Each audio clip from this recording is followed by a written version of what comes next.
En Visto Bueno Radio. Seguir con nosotros son las 8 de la noche con 30 minutos. Recuerden nuestras líneas de contacto 107-0523, 107-0526, nuestro correo electrónico vistobueno.radio@gmail.com.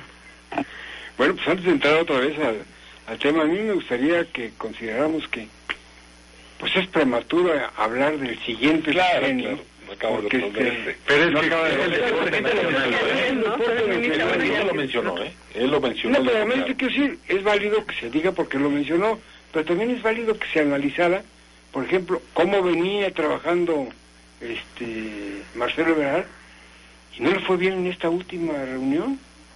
Salió bailando porque sus candidatos y los que él propuso no llegaron.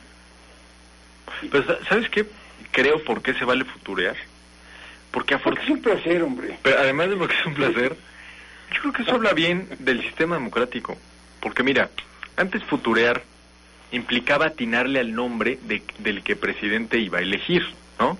Atinarle al tapado. Hoy futurear también implica qué partido, porque vivimos en una democracia competitiva, donde si el PRI lo hace mal, se va. Si el PAN lo hizo mal, se va. Bueno, y ya que tenemos una bola de cristal en esta mesa, ¿por qué no empezamos a ver y analizar qué está pasando con ese diferendo de multivisión? Antes de llegar atrás, te quiero comentar. ¿Quieres adivinar algo en tu bolita de Madame Sassou? Hay un fenómeno en de esta diatriba del presidente, el que sale, los que van a entrar al gabinete, los que van a salir, que las pieles están muy sensibles, están muy a flor de piel los sentimientos, entonces todo tiene que ver con una conspiración. Yo creo que haría muy bien a la vida pública del país, pues que recordaran los políticos grandes, medianos y chicos, pues que hay que ser como el síndrome del elefante, ¿no? Una piel gruesa para resistir críticas y todo, las cuatro patas bien puestas en el suelo, unas orejas grandes para oír y una cola pequeña para no muy grande, y unos ojos grandes y una nariz fuerte para olfatear. Yo creo eso porque es parte del síndrome del presidente, de la salida. Se vuelven muy sensibles y toman decisiones en base a su sensibilidad. Yo estuve en un evento reciente donde hubo algunos actores políticos, donde supe de un personaje que no se quiso sentar en una mesa para no despertar el sentimiento de otro personaje. O sea, no, capaz que se enoja. ¿Cómo? ¿Pero cómo? Sí, puede enojar. Entonces, empieza a ver entre lo que dice Calderón, entre lo que dicen otros, cómo se empieza a dar este fenómeno. Y en otro aspecto obedece a lo mismo, ojalá, porque aparece con las críticas también, ¿no?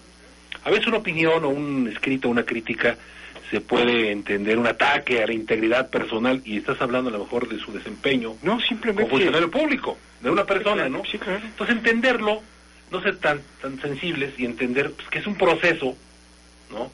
En el que al estar en la palestra tan importante, pues tiene que haber opiniones a favor y opiniones en contra y todo, y que tiene que salir así. Lo comento porque ha sido ahorita cavilando lo que decíamos del presidente, pues con los que entran también se empieza el síndrome, y entonces es como que un fenómeno de estos meses de aquí a diciembre que va a estar en el ambiente político. Pero sabes que eso es también normal, ¿no? Yo creo que es normal. Yo creo que es una característica de nuestro sistema político, porque por tantos años la crítica estuvo ausente, que todo lo que se decía del presidente era un enorme espejo, ¿no? En el que decía, ¿qué hora es? La que usted diga, señor presidente. Sí. Tomé una buena decisión, excelente, señor presidente, ¿no? Ya quiere que se haga de noche, adelante, señor presidente. Entonces, eso también moldea la personalidad de la presidencia de la República. Pero que alguien más llega a ocupar. Siempre debe haber una persona al lado del presidente que no le siga la cuerda, como los que le acostumbran decir, señor presidente, lo que usted diga. ¿Por qué? Porque la verdad se pierde, ¿eh? Es decir, la banda presidencial cuando la ponen, los convierte en algo diferente, ¿eh? Es una energía la que suelta esa banda de poder. Lo que sentían los Césares, yo creo. No, debe ser. Y más. Acuérdate cómo llegó Salinas y cómo fue después de la banda. Cuando levantó la mano. El propio Cedillo, que era más frío que una nevera, cuando le pusieron la banda, le cambió el rostro. Y después, pues confusión fue Zedillo, el presidente Zedillo. Si cada uno... O van a ver a Calderón el 15 de septiembre, es el último grito, lo van a ver, va a estar, igual va a ser, se van a cerrar de la bandera nacional, el 15, levantarse del balcón. Sí, el 15, sí. Es la última. Pero antes el primero va a tener Mándalo por escrito. ¿Mandé? Va a mandar ese foro por escrito. ¿Quién sabe qué piense hacer? Porque es impredecible las reacciones de Calderón, ¿eh? Pero fíjate que Calderón, que nunca ha tenido un pelo de tonto, ha labrado desde la presidencia su expresidencia. Sí. Porque, así como el comentario de su cumpleaños, no podemos olvidar cuando le hizo un funeral de Estado a Miguel de la Madrid. Ese fue un enorme mensaje. Fue decir, a ver, esa regla no escrita de que los expresidentes son invisibles y se mueren al día siguiente que acaba su mandato, la rompió reconociendo a un expresidente del PRI en Palacio Nacional. Y le puso la vara alta. Y con honores, ¿eh? Al próximo presidente por si se le muere un expresidente. Claro. Digo, lástima porque tendrá que ser Luis Echeverría si nos atenemos a las probabilidades, y qué pena con los asistentes, pero la verdad es que Calderón rompió con ese mito, creo que también pensando en su futuro. Es decir, a los expresidentes hay que tratarlos así, un poco como en Estados Unidos, ¿no?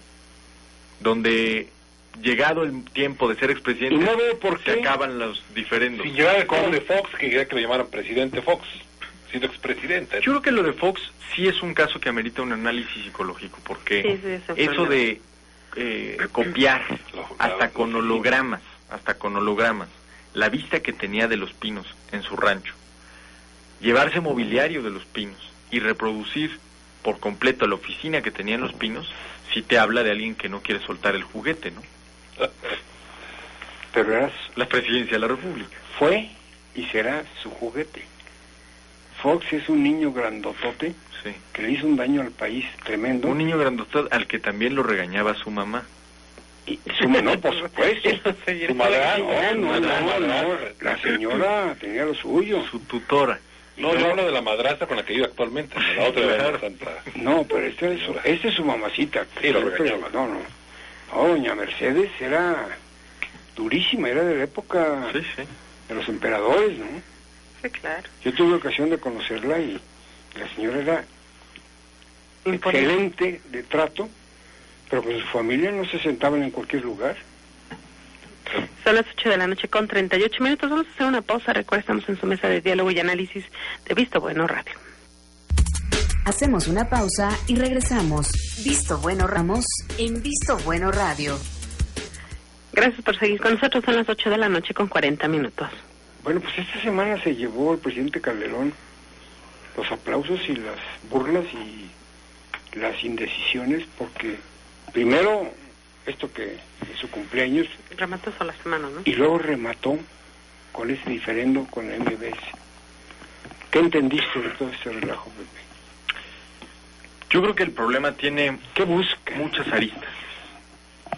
Yo creo que puedes abordarlo desde varias perspectivas: política, comunicacional, de la relación del Estado con los medios, la libertad de expresión, porque todo está a debate. Pero aquí creo que quien le debe explicación al ciudadano, al consumidor, al radioescucha, no es nada más el gobierno federal. Creo que en este país tendemos muy fácil a polarizarnos, pero creo que aquí todos deben explicaciones. La periodista, que es paladín de la libertad de expresión en este país, que practica un periodismo militante, creo que no ha terminado de explicar, a pesar de las horas y horas y horas al aire que le ha dedicado al tema, de decir por qué se atrevió a preguntar si el presidente era un alcohólico. ¿Con qué elementos? Después te voy a decir cuáles eran sus elementos. Sus elementos eran una manta de Gerardo Fernández Noroña. Ese señor. Digo, con todo lo que ello implica. ¿Por qué no escuchamos el audio que tenemos? Primero de Joaquín Vargas, luego de Javier Lozano y por último Carmen Toro Loco ese que Lozano, y luego la vaca también de Kid Loca, ¿no? Kid y Queen, ¿cómo se llama? Carmen Aristegui. A ver, vamos. El viernes 4 de febrero del 2011, Carmen Aristegui lanzó al aire una pregunta relacionada con un supuesto problema de alcoholismo del presidente Felipe Calderón. El licenciado Javier Lozano mencionó textualmente: si recontratas a la periodista, tu proyecto se lo lleva a la chingada. Les agradezco mucho que me den esta oportunidad de responder a los dichos del señor Joaquín Vargas Guajardo. En primer lugar, sabíamos que esto podía ocurrir. Fíjense que el tema de Carmen Aristegui fue lo que estuvo en medio de esta discusión, y Javier Lozano es el que me advierte que si la recontratamos, entonces me va a llevar la chingada, o al proyecto se lo va a llevar la chingada. Y es exactamente al revés. En este 2012 me digo a mí misma, ¿y cuál es la postura de Aristegui? Pues yo digo lo que supe.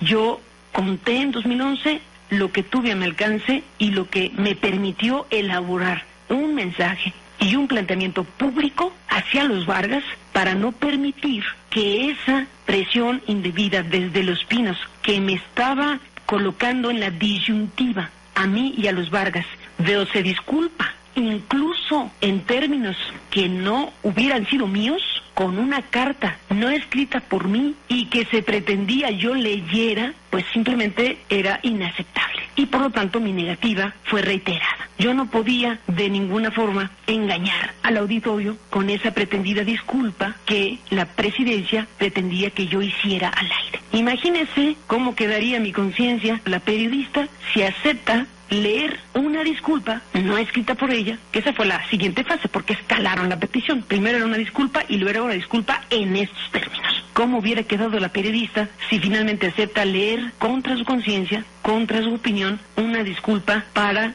saciar un berrinche del presidente? Así lo dije en Casalam. Y si me preguntan cuál es mi postura, pues esencialmente la misma, porque yo solo puedo decir lo que me consta, lo que yo viví, lo que se me pidió, la forma en que se me pidió. De lo demás que hoy estamos viendo en nuestra cobertura del tema es de algo de lo que yo no tuve noticia mayor. Son medias verdades las de Carmen Aristegui. Lo que dijo provocó, y debió haber provocado mucho más, porque acusó al presidente basado en la nada. Oye, pero además, un error de gobierno, porque a más de un año del asunto seguimos hablando del tema. Y ahora seguimos hablando. No es un tema cualquiera. No. Hablan de la salud del presidente.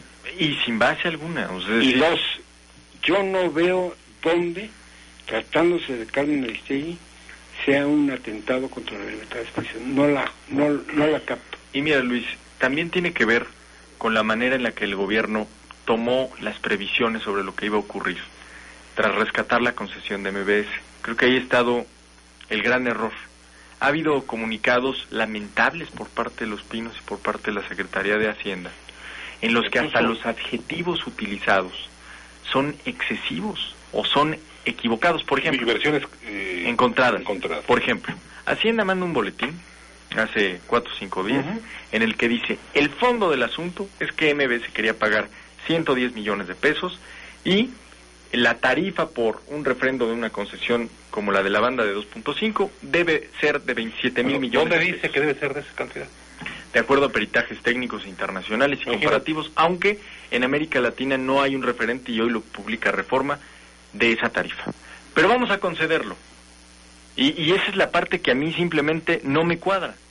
Si yo te ofrezco 100 millones de pesos y tú me dices, fíjate que la concesión vale 27,000, ¿tú crees que tenemos razón para discutir 5 años en una mesa? No, pues no. Pero evidentemente no. Nunca van a llegar a juntarse. Y luego está la parte del comunicado de Alejandra Sota y de la Oficina de Comunicación Social de Los Pinos, en la que se le van a la yugular a Joaquín Vargas y le dicen que difama, que miente, que calumnia, que injuria, ¿de acuerdo? Argumentos que en su momento, y qué paradoja, también usaron con Carmen Aristegui y que le sirvió para luego convocar una conferencia de prensa y enredarse en la bandera de la libertad de expresión y también cuadrarle a no mucha tiene nada gente. que ver, Entonces, yo sí quiero insistir, creo que la periodista estaba en su derecho de usar el micrófono, pero no de preguntar lo que preguntó en el tono en que lo preguntó. Ni teniendo como prueba una manta que puso Noroña. No, o sea,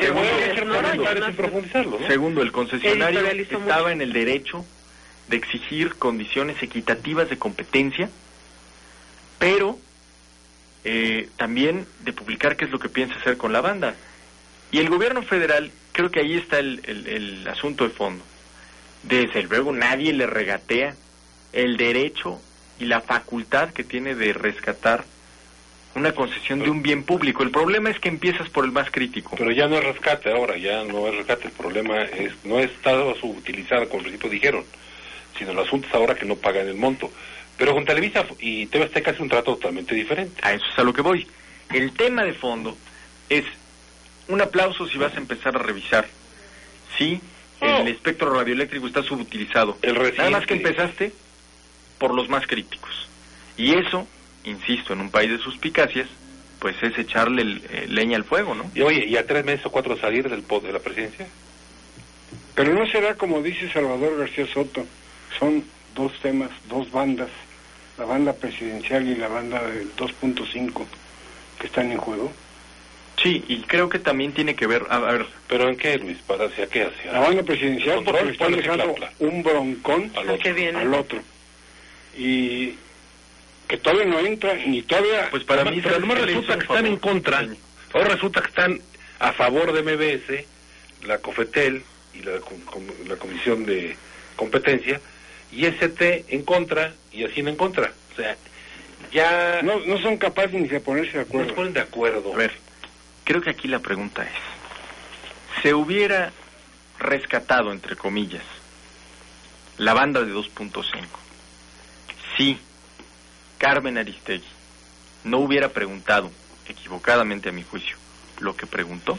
Ahora, también yo creo que se hubiera tomado esa decisión, porque si la respuesta es que no, porque si la respuesta es que no, entonces lo que estamos enfrentando es que una decisión eminentemente económica, que tiene que ver con una política pública en el campo de las telecomunicaciones, se tomó en función de una represalia personal. ¿Sabe también que creo que sea cerrar el camino al presidente entrante? Se hablaba ya de un pacto, de un acuerdo con el presidente electo. Sí. Con el presidente electo para que el próximo gobierno, se está posicionando Vargas con el presidente electo, para el próximo gobierno tratar el tema. Y hacer tallar en este momento le representa amarrar las manos al presidente electo para una negociación posterior con Vargas que le pueda representar al presidente saliente pues toda una corriente negativa en su pedido transaccional. Igual. Bueno, ya van 5 veces que se reúnen el presidente Felipe Calderón y Enrique Peña Nieto. Para mí la verdad es que Calderón le hace un favor a Peña, Yo creo que ahí hay acuerdos que ya se están formando. Porque MBS y particularmente Carmen Aristegui no ha tratado, así que digan bien, a Enrique Peña Nieto. Entonces él va a tener una carta de negociación con Joaquín Vargas y decirle, oye, ¿cómo nos vamos a entender? Digo, eso es, creo, lo que en la Realpolitik va a suceder. No pidiendo la cabeza de una periodista. No. Eso nos regresaría a un viejo esquema que dejaría muy mal parado al PRI, como deja hoy mal parado a Calderón, después de que el único baluarte gerado que tiene el PAN para presumir, en verdad, en los últimos 12 años, es respetar la libertad de expresión. Y el cuarto para las 12 viene con algo que lo pone sobre la mesa, lo pone en juego, lo pone a debate, ¿no? Yo recuerdo hace muchos años, Carmen Aristegui era pro derecha. ¿Por qué? Buscaba la apertura, hablaba de la apertura económica, hablaba de el Tratado de Libre Comercio, promovía eso. Y hoy la mujer se ha ido hasta el otro extremo, dando bandazos que a lo mejor traen como consecuencia que ella sea nociva para la comunicación. Ahí está lo de Pedro Ferriz de Con, ¿no? Igual. ¿Y por qué no se hizo tanto escándalo con eso? ¿No? Porque todavía falta que le quiten la parte de radio, que no se le han quitado. Sí, no, nada más quitaron lo de tele. La de tele. Porque en radio es socio. Y el grupo de imagen es otro boleto, El problema, creo, es cuando hay una aplicación selectiva de un criterio, ¿no? Mira, con Televisa y TV Azteca han sido totalmente permisivos. Es más, TV Azteca ha pasado a la total impunidad, violando la ley, asaltando una antena con golpeadores, no pasa nada. Entonces, por un lado son permisivos con unos y sí, a ver, ese es el fondo del asunto. ¿Por qué cuando Televisión Azteca toma por asalto, no hay otra manera de llamarle, las instalaciones del 40, el presidente de la República dice, ¿y yo por qué voy a tener que resolver el asunto? Hoy vemos una institución que tiene una perspectiva sobre el mismo asunto totalmente diferente, en el que aplica un criterio selectivo y dice, empiezo por este concesionario, mientras que hay muchos otros que pueden tener no solo esas, sino las mismas ineficiencias. Habría que preguntar cuánto está dispuesto a pagar Grupo Televisa, Grupo Salinas, pero son muchos millones de dólares. Son muchos millones de dólares los que están en juego con este 2.5, no es cualquier bicoca. Y la concentración política y económica, porque si Televisa tiene éxito en esto, va a ser una situación... Hay que recordar el criterio de la Corte cuando llegó hasta esas instancias la ley Televisa. Uno de los puntos claves que planteaba esa ley Televisa, y digo ley Televisa porque se había fabricado, se había elaborado, no en las aulas del Congreso mexicano, sino en el jurídico de Televisa, era el refrendo automático de las concesiones. O sea, un debate que contrasta con lo que hoy estamos viendo. Sí, ¿cuánto dinero iba a dejar de ingresar por ese concepto? El control político, la amenaza de la No, claro.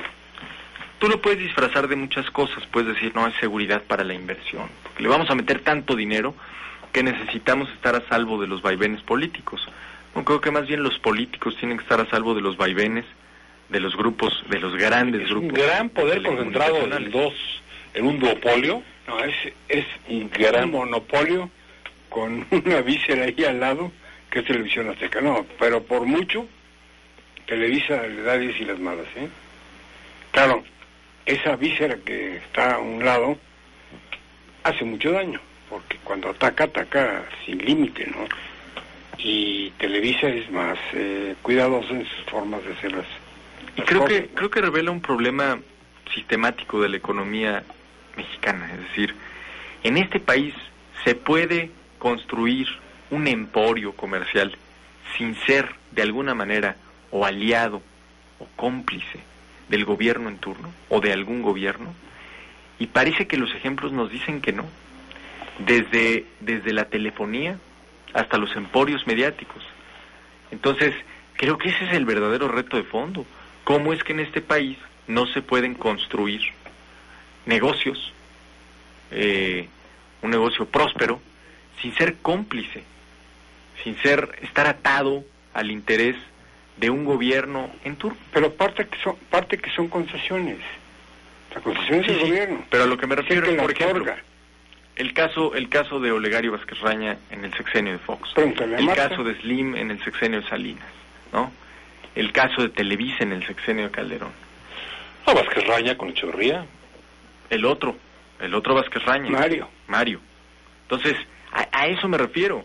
Si uno revisa la lista de los grandes emporios, no solo mediáticos, sino comerciales de este país, pues encontrará que siempre encontraron o echaron raíz a partir de que hubo un gobierno que los sembró, ¿no? Estamos a punto de ver la sensación de poder, pero sabes que el poder ahora es extraordinario, cambió. El equilibrio era el equilibrio del poder. El poder tiene equilibrios. Hoy están de pares, El poder es inmaculado, No, en el mejor de los casos de ¿quién sabe si de pares, Arribita. No, yo creo que están arriba ellos. En el mejor de los casos, si no es que giran instrucciones. Sí. Porque además hemos también entrado en un círculo vicioso, en el que ¿cuál es el principal activo de un político? Pues en tiempos ya muy lejanos podía ser un buen orador, podría ser también que tuviera arrastre popular, que tuviera una buena trayectoria. No, hoy el principal activo de un político es aparecer constante y sistemáticamente en los medios de comunicación. Entonces, partiendo de esa base, de que ese es el activo con el cual se construyen carreras políticas. Sobre todo en Televisa. ¿Quién tiene el poder? Y sobre todo en Televisa. Claro, quien sale en la tele. Mira, yo creo que hoy la frase de don Fidel Velázquez podría adaptarse de la siguiente manera: quien no sale en la tele, no sale en la política. Porque él decía, quien se mueve no sale en la foto. Bueno, quien hoy no se mueve en la tele, ni en la televisión, comercial y en el Canal 2, pues ahí va valen a la meterle a las cadenas, a nuevas cadenas, y dicen que el negocio no está por ahí, que está por la banda ancha, por este precio. Ese es todo el relajo. Claro, lo que estamos hoy viviendo es, haz de cuenta que estamos a punto de que inicie una carrera de 100 metros planos y los competidores están tomando sus posiciones. Llevan 3, 4, 5 años haciéndolo.